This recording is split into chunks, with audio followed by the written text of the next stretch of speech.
Assalamualaikum warahmatullahi wabarakatuh. Selamat datang di channel Tarabush TV. Pada video kali ini saya akan membacakan buku yang berjudul Zero to Hero karya Sholikin Abu Izzuddin bagian keempat.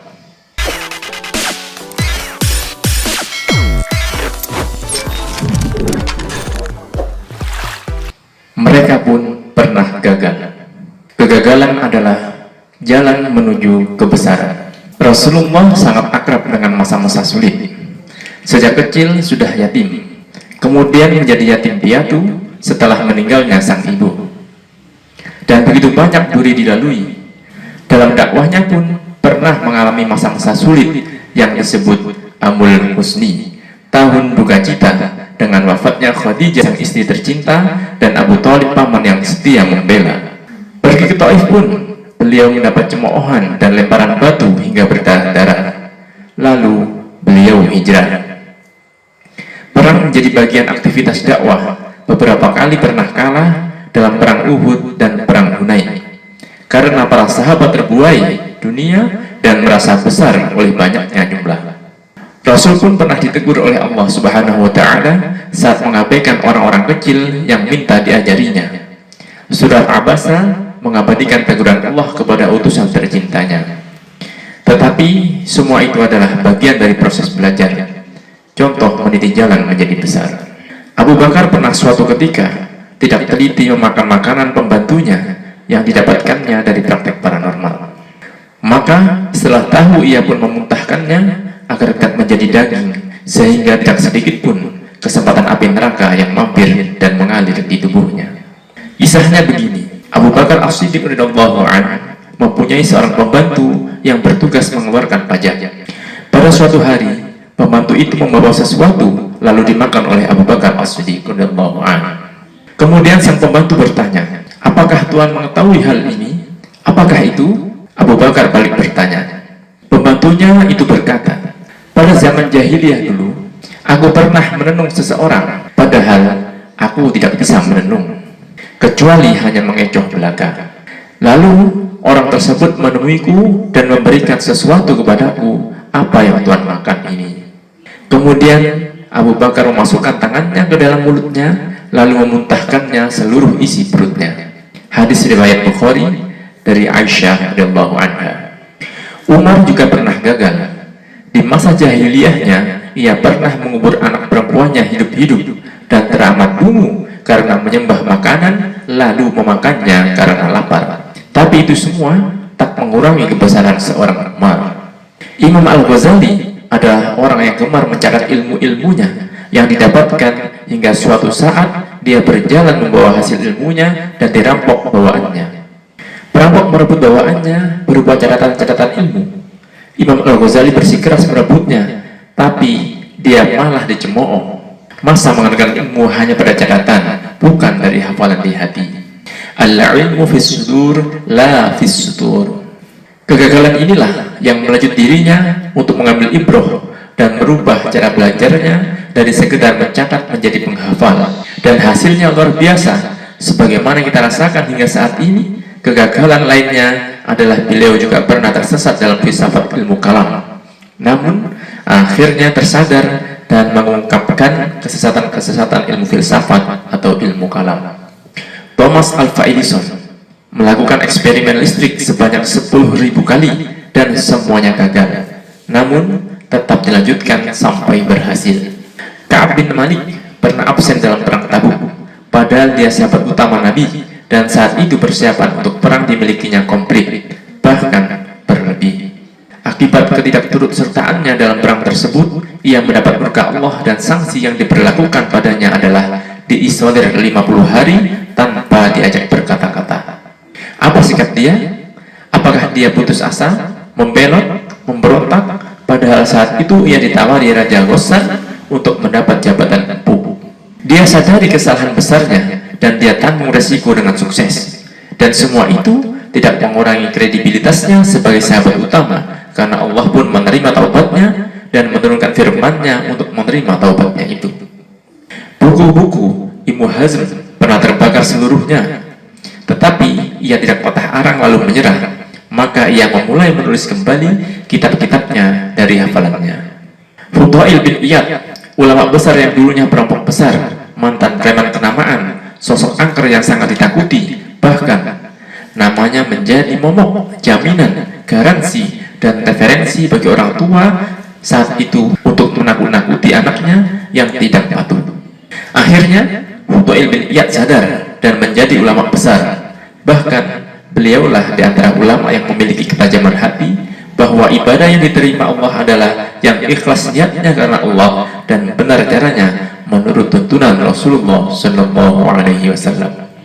Kreativitas, kegigihan, dan keuletan dalam melakukan percepatan diri adalah kunci sukses karya besar orang-orang biasa dalam meluar biasakan dirinya. Bersiaplah menghadapi kegagalan. Para pemenang berpikir tentang apa yang dapat dan akan mereka lakukan. Orang-orang yang gagal berpikir tentang apa yang tidak dapat dan seharusnya mereka lakukan. Trasco P81. Kegagalan bagian dari kesuksesan. Kegagalan dan kesuksesan adalah dua sisi mata uang yang saling melengkapi. Orang ingin sukses harus tahu bahwa ada saat-saat kegagalan. Yang penting bukan sekedar mencari jalan sukses, tetapi juga mengerti apa yang menyebabkan kegagalan. Bukan karena tapi mengapa ini terjadi, tetapi berpikir apa yang harus dilakukan untuk mengatasi dan mengantisipasi. Oleh karena itulah penting adanya perencanaan. Karena perencanaan adalah menulis kegagalan di atas kertas. Allah Subhanahu wa Ta'ala mendefinisikan kesuksesan sebagai terhindar dari neraka dan dimasukkan ke dalam surga. Kegagalan itu bermula dari kegagalan-kegagalan kecil yang tidak dipelajari apalagi diantisipasi. Misalnya, kegagalan dalam cinta dan rumah tangga akan berakibat pada kegagalan dalam ranah hidup yang lebih luas lagi menurut Anies Mata. Orang-orang yang gagal membangun hubungan jangka panjang dalam keluarga pada umumnya juga akan gagal membangun hubungan jangka panjang dalam hubungan bisnis, hubungan pertemanan, dan seterusnya. Anda bisa membuat begitu banyak trik untuk membakar api cinta, tetapi kalau kepribadian kita memang buruk, kita tidak bisa membangun hubungan jangka panjang dengan istri, dengan anak-anak, dengan orang tua, dengan tetangga, dengan orang-orang di lingkungan kerja, masyarakat, bisnis, semuanya. Valentino Dinsi dalam bukunya Jangan Mau Seumur Hidup Jadi Orang Gajian, ia mengupas beberapa kiat menghadapi kegagalan. Ada banyak cara menjadi sukses. Berani sukses harus berani gagal. Ada banyak pembahasan tentang tips menghadapi kesuksesan, tetapi bagi kami sama pentingnya menyiapkan sejumlah hal untuk menghadapi kegagalan. Hakikat kegagalan. 1. Orang yang takut melangkah karena takut salah, dialah yang gagal. 2.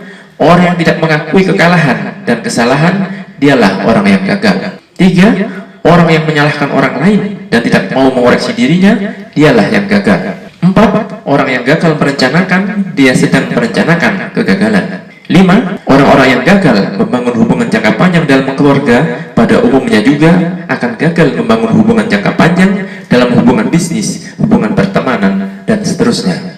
6. Kegagalan adalah milik mereka yang melangkah setengah hati, tak jelas apa yang dicari.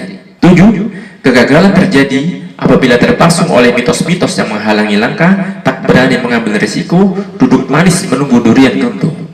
8. Kegagalan adalah hiasan akrab bagi orang yang manja, tak mau berusaha, apalagi bekerja, tak punya motivasi dan percaya diri. 9. Kegagalan itu milik orang berpikir negatif, bertindak pasif, mengalah pada keadaan, gampang melangkah, gampang menyerah, dan suka mencari-cari alasan. Billy P.S. Lim, motivator kelas dunia yang berbasis di Malaysia, pernah menanyakan kepada peserta trainingnya tentang satu masalah menarik. Mengapa orang akan tenggelam apabila jatuh ke dalam air? Berbagai jawaban diberikan, tetapi yang paling sering ialah dia tidak dapat berenang. Yang hadir heran karena Lim menyalahkan jawaban itu. Yang hadir mengira Lim bercanda. Untuk meyakinkan mereka, Lim memberi contoh kejadian orang tenggelam di air sedalam 3 inci. Akhirnya ia memberitahu jawabannya yang akan ia berikan kepada Anda sekarang. Kami kutip pendapat Lim. Orang tenggelam karena dia menetap di situ dan tidak menggerakkan dirinya ke tempat lain. Berapa kali orang jatuh tak jadi soal. Yang penting kemampuannya untuk bangkit kembali setiap kali jatuh. Seperti kisah spektakuler seorang pengacara yang menempuh ujian sampai 47 kali baru lulus dan menjadi pengacara di umurnya yang sudah tua. Ukurannya adalah bangkit lagi. Seorang mukmin tidak akan jatuh ke dalam lubang yang sama untuk kedua kalinya. Demikian pesan Nabi. Jangan ukur seseorang dengan menghitung berapa kali dia jatuh. Ukurlah ia dengan berapa kali dia sanggup bangkit kembali. Seseorang yang mampu bangkit kembali setelah jatuh tidak akan putus asa. Menyedihkan mendengar bahwa banyak orang seperti mereka setelah sekali dua kali gagal memilih untuk menetap di situ dan akhirnya mati sebagai orang yang sebenar-benarnya gagal, tersungkur dan tidak bangkit kembali.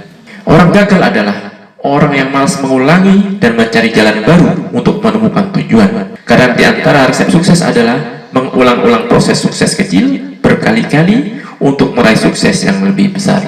Abu Ishaq Asy-Syirazi, seorang ahli fikih bermazhab Syafi'i yang memiliki banyak karya terkenal dan bermanfaat, mengulang-ulang pelajarannya sebanyak 100 kali dan mengulangi kias sebanyak 1000 kali sampai badannya kurus karena tinggi cita-citanya, kuat tekadnya. Apakah kualitas diri kita akan membantu bangkit kembali setelah kita terjatuh? Kualitas diri sendiri adalah sesuatu yang mesti saya sebutkan, karena kalau tidak, makna buku ini tidak sempurna. Jadilah diri sendiri, jangan mengekor pada kebesaran orang lain. Milikilah kesabaran. Kesabaran menjadikan seseorang mampu bertahan dalam menjunjung prinsipnya, meraih cita-citanya, dan menempuh jalan yang telah dirintisnya. Seperti usaha yang dilakukan seorang pencangkul di Jawa Barat selama 5 tahun untuk merintis saluran air meski harus menembus gunung. Sabar bila dijalani sebagaimana mestinya akan mampu mengubah musibah menjadi karunia, tantangan menjadi peluang, hambatan menjadi kesempatan, keterbatasan menjadi anugerah. Seperti seorang yang sakit lumpuh setelah wisuda, ia sadari kesalahannya selama ini karena jauh dari Al-Quran. Maka di saat lumpuh ia sadar, sabar dan bersyukur atas nikmat sakitnya, lalu ia gunakan waktunya selama lumpuh untuk menghafal Al-Quran. 4 bulan setelah lumpuh, ia sudah hafal Al-Quran seluruhnya, dan pada saat itulah Allah menyembuhkannya dari kelumpuhannya. Subhanallah. Oleh karena itu, kenalilah Allah saat suka, maka dia akan mengenalmu saat susah. Demikian pesan abadi Nabi untuk sadar dan selalu sabarkan diri. Tidak ada apapun di dunia ini yang bisa menggantikannya. Bakat pun tidak. Banyak sekali orang berbakat yang tidak sukses. Kejeniusan pun tidak. Jenius yang tidak sukses sudah hampir menjadi olok-olokan. Pendidikan pun tidak. Dunia ini penuh dengan orang terpelajar. Hanya kemauan dan ketabahan saja yang paling ampuh. Tulis Valentino Dinsi dalam buku Jangan Mau Seumur Hidup Jadi Orang Kajian. Milikilah ketabahan. Selain kesabaran diperlukan juga ketabahan. Ya, ketabahan yakni kemampuan bangkit kembali untuk kesekian kalinya setelah terjatuh. Dalam benturan antara sungai dan batu, air sungai senantiasa menang, bukan dengan kekuatan, tapi dengan ketabahan. Seberapa jauh Anda jatuh tidak menjadi masalah, tetapi yang penting seberapa sering Anda bangkit kembali. Apabila Anda dapat terus mencoba setelah 3 kegagalan, Anda dapat mempertimbangkan diri untuk menjadi pemimpin dalam pekerjaan Anda sekarang. Jika Anda terus mencoba setelah mengalami belasan kegagalan, ini berarti benih kejeniusan sedang tumbuh dalam diri Anda. Seperti Thomas Alva Edison, saat ditanya bagaimana ia bisa bertahan setelah ribuan kali gagal, penemu bola lampu dan pendiri perusahaan kelas dunia General Electric ini menjawab, saya tidak gagal, tetapi menemukan 9.994 cara yang salah dan hanya 1 cara yang berhasil. Saya pasti akan sukses karena telah kehabisan percobaan yang gagal. Orang yang tabah adalah orang yang berpikir yang ada masih lebih baik, yang tersisa dan dipunya meskipun sedikit itu masih lebih baik. Yang dapat diraih seberapapun harus disyukuri, sebagaimana dalam kaidah usul fikih dikatakan, mala yadraku kulluhu wala yadraku julluhu. Sesuatu yang tidak bisa diambil secara keseluruhan jangan lantas ditinggalkan sama sekali. Demikian cara berpikir orang-orang biasa, tetapi ia dapat menangkap sesuatu yang luar biasa. Karena biasanya orang cenderung mengalah terhadap keadaan, menyerah terhadap kondisi, takluk terhadap keburukan, atau bahkan menikmati dosa-dosa dan kesalahannya. Ia tidak berusaha mengumpulkan sedikit demi sedikit kebaikan sebagai modal untuk kesuksesan yang lebih besar. Maka orang-orang yang tabah dalam melangkah, ia punya prinsip seperti pepatah seorang pedagang. Alangkah tiada artinya kerugian usaha jika seseorang masih dapat kembali dengan jiwa yang selamat. Ketabahan juga berarti mau terus-menerus berusaha, belajar, berlatih, dan berkarya. Dalam sebuah pepatah disebutkan, air yang mengaliri sebuah sungai pasti akan kembali mengalir lewat sungai itu. Sungai Colorado mengalir tabah terus-menerus melahirkan Grand Canyon. Charles Goodyear yang tekun membuahkan ban yang memungkinkan kendaraan melaju kencang. Tabahnya Wright bersaudara membuahkan pesawat terbang. Beethoven mengisi dunia dengan musik inspiratif. John Milton membuahkan karya puisi yang menyejukkan hati. Perempuan tunanetra yang tegar, Helen Keller, memberikan harapan kepada semua orang cacat. Ketabahan Abraham Lincoln membuatnya terpilih menjadi presiden. Hirotada Ototake yang cacat kaki dan tangannya menjadi motivator kelas dunia, mampu basket, dan memenangkan klub basket universitasnya dalam berbagai kompetisi. Amr bin Al-Jamuh yang cacat kakinya merindukan dengan kakinya yang cacat bisa menginjak surga. Abdullah Ibnu Ummi Maktum yang buta sangat rajin sholat berjamaah di masjid selama telinganya mendengar lengkingan azan. Dan tentu Thomas Alva Edison memberi kita cahaya listrik. Kesuksesan tergantung pada kekuatan untuk bertahan. Kurang tabah merupakan salah satu alasan orang gagal dalam kehidupan. Setiap orang sukses menyatakan bahwa kesuksesan hanya berada di luar ketika mereka yakin idenya akan berhasil. Dr. Napoleon Hill. Menarik hikmah, jangan menyerah. Hikmah adalah aset orang mukmin yang tercecer. Dimanapun ia menemukannya, maka ialah yang paling berhak memilikinya. Hikmah. Karena Allah telah menegaskan, barang siapa mendapatkan hikmah, maka sungguh dia akan beroleh kebaikan yang banyak. Al-Baqarah 269. Kita bisa belajar dari bayi, dari anak-anak atau keponakan kita. Seorang bayi bisa berjalan karena mau berjalan dan tidak menyerah apalagi malas, karena ia ingin menemukan kebaruan dari sebelumnya. Dari merangkak menjadi berjalan, dari berjalan menjadi berlari, dan seterusnya. Seorang anak belajar sepeda, lalu jatuh pun tidak putus asa. Belajar lagi, jatuh lagi, hingga akhirnya ia bisa. Begitulah sesungguhnya kita belajar, menarik hikmah, dan tidak pernah menyerah. Anda tumbuh menjadi semakin dewasa dan bijaksana. Dulu Anda menanggung kegagalan secara pribadi. Ketika kulit Anda mulai berkerut sejalan dengan perjalanan usia, Anda cenderung belajar dari kesalahan-kesalahan Anda. Cheong Chong Kong. Helen Keller, dokter yang buta, tuli, dan bisu. Dahulu ada seorang wanita, Helen Keller. Dia tumbuh dewasa dalam kondisi bisu, buta, dan tuli. Kemudian ada seorang yang mengajari secara terus-menerus dengan mengandalkan perabaan dan menempelkan di mulutnya. Akhirnya, dia menjadi seorang dokter dan sering memberikan ceramah keliling di berbagai tempat di dunia. Bagaimana dengan kita yang memiliki indera lengkap? Mengapa kita tidak bersyukur dan menggunakannya untuk melejitkan potensi kita? Secara sederhana, kegagalan adalah situasi tak terduga yang menuntut transformasi dalam sesuatu yang positif. Jangan lupa bahwa Amerika Serikat merupakan hasil dari kegagalan total, karena Columbus sebenarnya ingin mencari jalan ke Asia. Eugenio Barba. Mengantisipasi bencana sejak dini, karakteristik seorang yang visioner. Jangan biarkan kebanggaan dan sentimen mempengaruhi keputusan-keputusan Anda. Sebuah gagasan gagal adalah pelajaran Anda saat untuk bangkit kembali untuk mengejar target-target Anda berikutnya.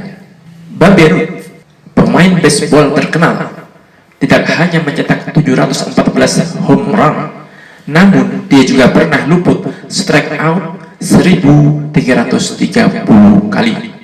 Manchester United tidak pernah menyerah untuk meraih suksesnya, meski harus menunggu 26 tahun untuk mendapatkannya karena generasi pertamanya tewas dalam kecelakaan pesawat. Albert Einstein dan sopirnya. Albert Einstein pernah mengalami peristiwa yang hampir-hampir menghancurkan reputasinya, karena saat itu dia sakit keras, tapi harus presentasi teorinya yang baru. Dalam perjalanannya, kepalanya pusing dan tenggorokannya tersumbat akibat radang dan kelelahan. Hal itu disampaikan kepada sopirnya, dan luar biasa respon sopirnya. "Saya akan menyelamatkan Anda dari kesulitan ini."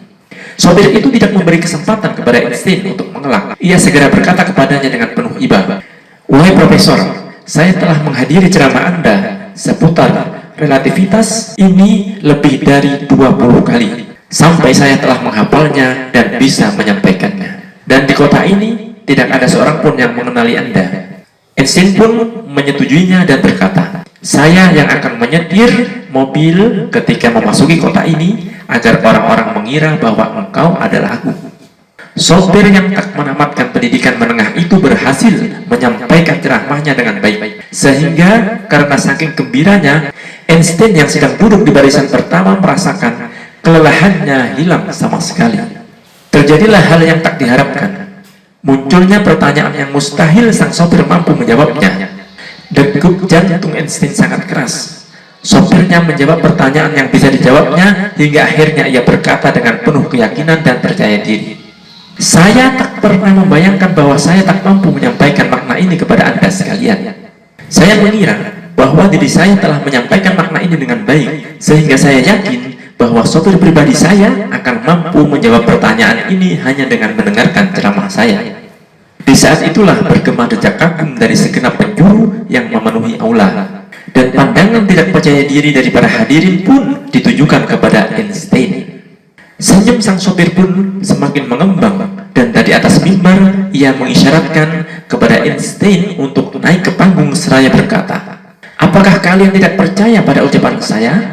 Kalau begitu, pengalaman adalah sebaik-baik bukti. Silahkan wahai profesor, Anda menjawab pertanyaan ini." Kemudian suara sopir itu bertambah tinggi dan nyaring seraya mengatakan, "Bahkan silakan Anda menjawab pertanyaan-pertanyaan yang lainnya. Akan tetapi, saya berharap kepada hadirin untuk tidak banyak mengajukan pertanyaan, karena sekarang ia dalam keadaan sakit." Aula itu pun dipenuhi suara tepuk tangan yang terus-menerus berulang setiap kali Einstein menjawab pertanyaan-pertanyaan itu. Orang-orang pun keluar dalam keadaan bingung karena adanya dua orang Einstein. Ray Meyer, pelatih bola basket legendaris di DePaul University, telah memimpin timnya memenangkan 37 musim kompetisi. Saat timnya kalah, setelah kemenangannya yang ke-29, dia ditanya bagaimana perasaannya. "Luar biasa," katanya. "Sekarang kami dapat mengkonsentrasikan diri bagaimana memenangkan permainan daripada memikirkan kekalahan ini." Kegagalan jangan biarkan sebagai sesuatu yang final. Muslim sejati memandang kegagalan sebagai awal batu loncatan untuk memperbaharui kinerja mereka di masa mendatang. Pemimpin tidak menghabiskan waktunya memikirkan kegagalan. Untuk memicu kesiapan mental Anda, kita belajar dari cerita tentang seorang eksekutif IBM yang memiliki prospek cerah. Ia baru saja melakukan kesalahan transaksi yang merugikan perusahaan jutaan dolar. Thomas J. Watson, pendiri IBM, memanggil eksekutif muda itu ke kantornya. Spontan, eksekutif itu berkata, "Saya tahu Anda pasti meminta saya mengundurkan diri, bukan? Anda tidak perlu cemas. Kami baru saja mengeluarkan jutaan dolar untuk mendidik Anda." Begitu jawab Watson. Begitulah, pengalaman adalah sebaik-baik bukti. Demikian kata sopir Albert Einstein. Allahu a'lam bishawab. Wassalamualaikum warahmatullahi wabarakatuh.